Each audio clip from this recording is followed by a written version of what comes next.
Hey guys, it's Sam it's a Geek, and today I'm going to be talking about something that has been bugging me for quite a while. Now, a lot of people here on YouTube are easy to jump the gun and say that Google is helping the big guys get bigger and the small guys stay small.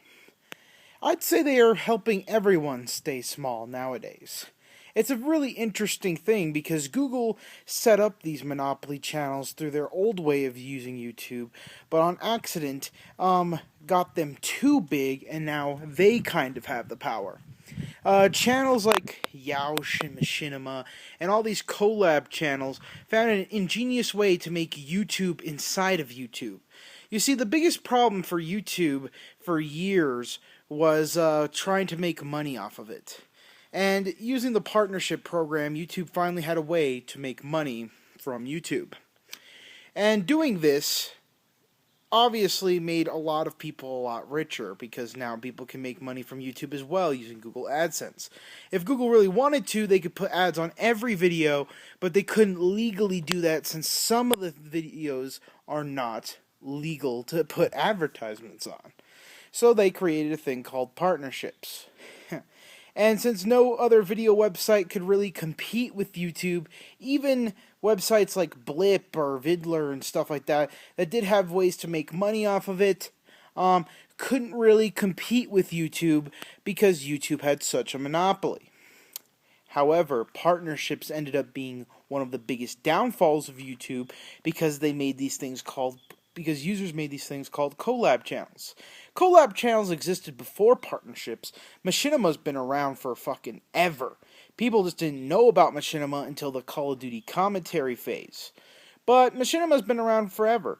Rooster Teeth was extremely popular and made these red versus blue videos, and to capitalize on a similar success, Machinima set up a channel where even if you couldn't make videos, you could still submit them and put them all together. You see, Machinima used to be a very big, popular website on its own without YouTube.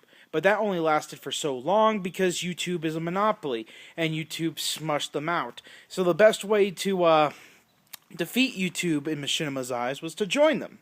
So they made a big collab channel, put all kinds of great, amazing content. And at the time, there was maybe 3 or 4 people who actually put stuff on Machinima.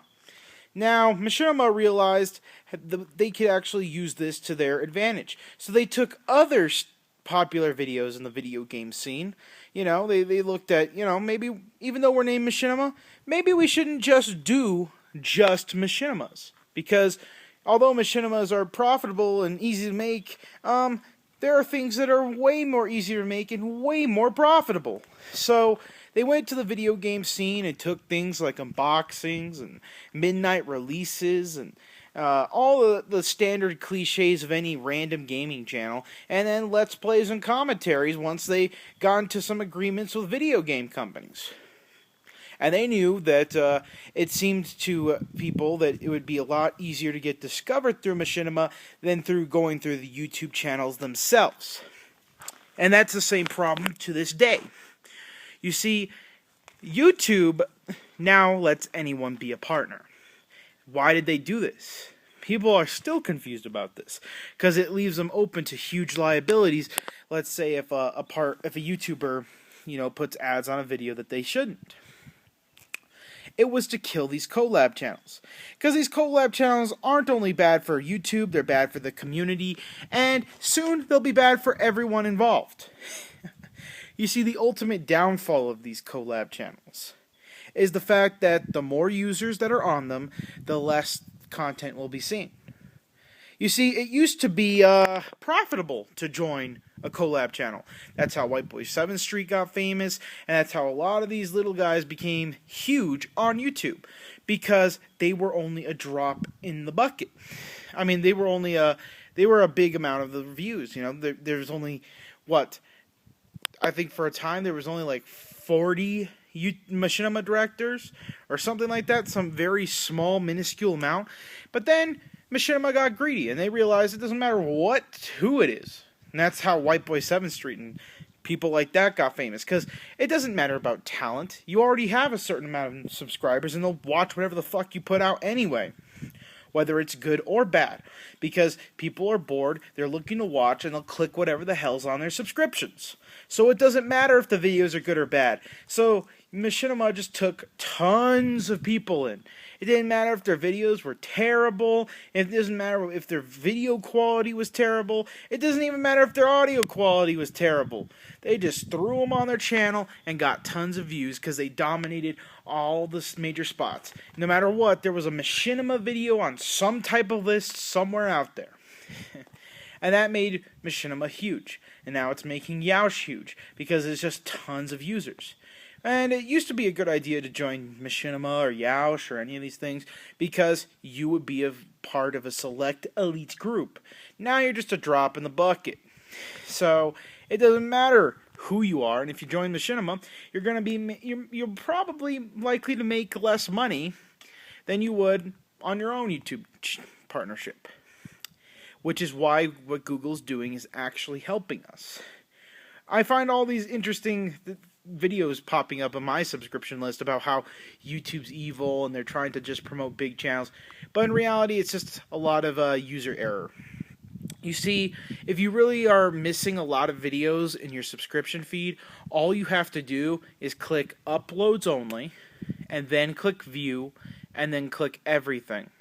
And then you'll see all of your subscriptions. You see, right now, you have highlights on. And the reason YouTube invented this thing called highlights was to kill partnership channels. I mean, not partnership channels, to kill collab channels. Because collab's channel's incentive is to have as many videos. They want to flood your inbox with videos. And the purpose of this is so that your entire inbox is them. So no matter when you're bored or what time you're bored, there's always a video for you to watch from their specific channel. But if you, if all of a sudden only one video is highlighted, because only one video from each user is highlighted in the certain amount of like 25 videos or something that they allow on the highlighted section of the channel, if only one video is available, that'll cut down dramatically on their income. And it has. You can even hear people who do make good videos, who upload a ton of videos, complain about this. I hear people on the Rooster Teeth podcast being like, what the hell? Now YouTube has destroyed my views. And all these people are saying, oh man, I'm getting less views. Now you see big YouTubers making videos about it because it affects them. You see, big YouTubers didn't care before when they could bump videos and shit and get tons of fucking money.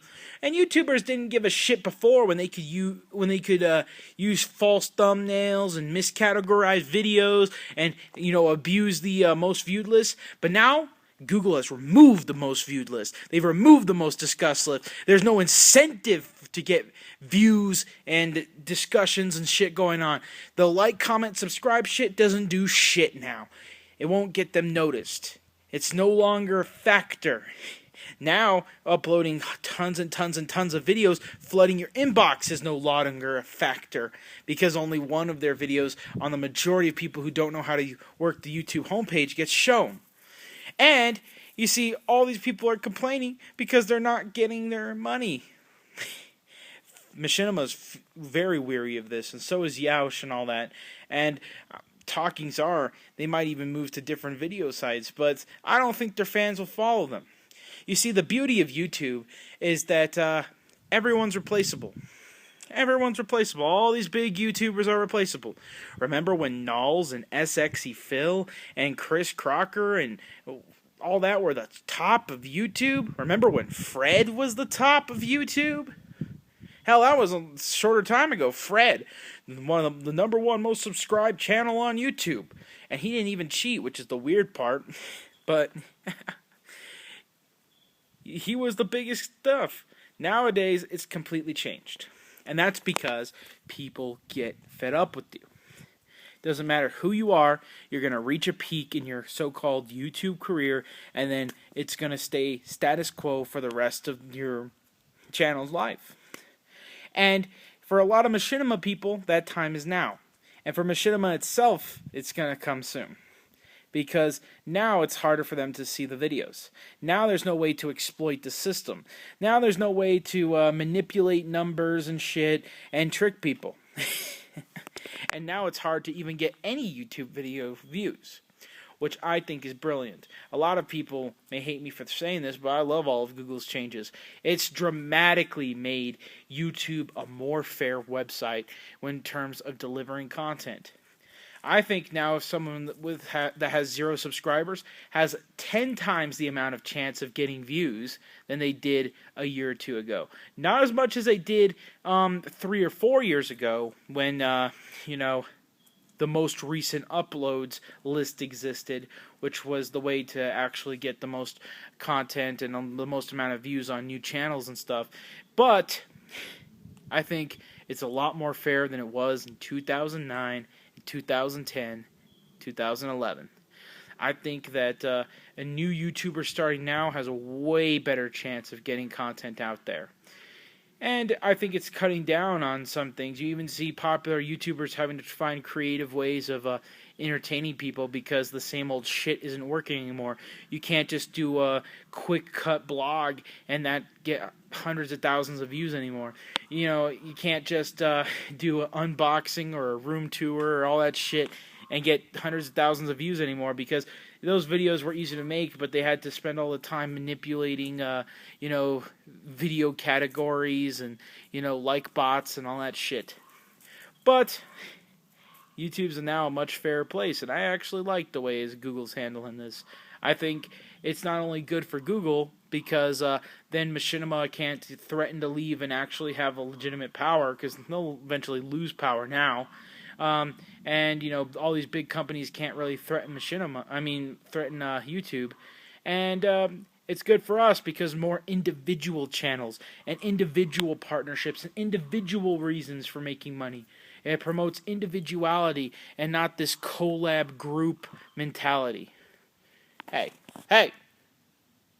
quit chewing on that. What the hell are you doing? Chewing on shit. But yeah, that's why I like YouTube's new changes. And honestly, if you want, just do what I told you. Click view all uploads, and then click click only uploads, click view, and then click everything. And then everything will be hunky-dory, and you'll get to see all your subscriptions. I think that people don't realize that this is actually hurting big channels more than it's hurting them. My views have been cut. I used to get at least 1,000 to 2,000 views. Now I get 1,000 views, 500 to 1,000 views on this channel, and I used to get like 400 or 500 views onto GTA. Now it's around 280, 300. But I don't care about views. I don't care about likes, and I don't care about dislikes. I just want to fucking share my mind. Same out.